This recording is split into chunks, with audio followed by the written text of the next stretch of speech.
بڑی نیک صالحہ خاتون ملکہ زبیدہ سے جب ہارون الرشید نے نکاح کی خواہش کا اظہار کیا تو ملکہ زبیدہ کہنے لگی کہ تم میرا حق مہر ادا کر لو گے؟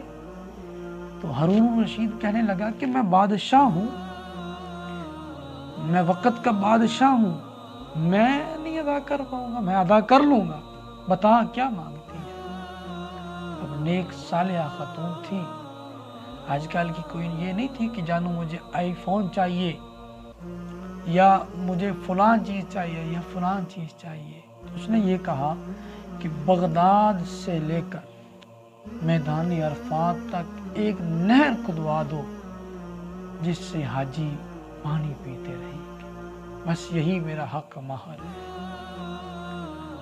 ہارون الرشید نے بندے لگا دیے، نہر کھدوا دی، اور جب نہر کھدوائی تو نہر مکمل ہو گئی، اس میں پانی چھوڑ دیا گیا، ملکہ کو نہر کے کنارے لایا گیا سارا کام دکھانے کے لیے۔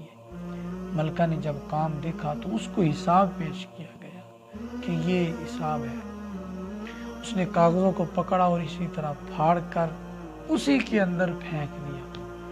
اس نے کہا کہ یا اللہ، میں اس کا حساب نہیں لیتی، تو میرا حساب نہ لینا۔ دیکھو، خوشی کا معاملہ ہے تو پھر بھی وہ اللہ کو یاد کرنے والے لوگ تھے، غم کا معاملہ ہوتا تو پھر بھی وہ لوگ اللہ کو یاد کرتے۔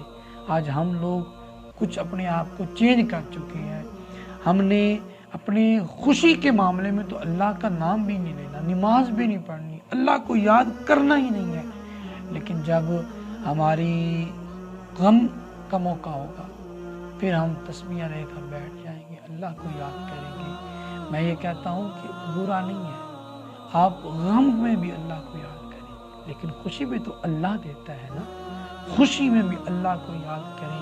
ہم غم میں بھی اللہ کو یاد کریں گے، خوشی میں بھی اللہ کو یاد کریں گے۔ اللہ تعالیٰ ہمیں عمل کی توفیق عطا فرمائے۔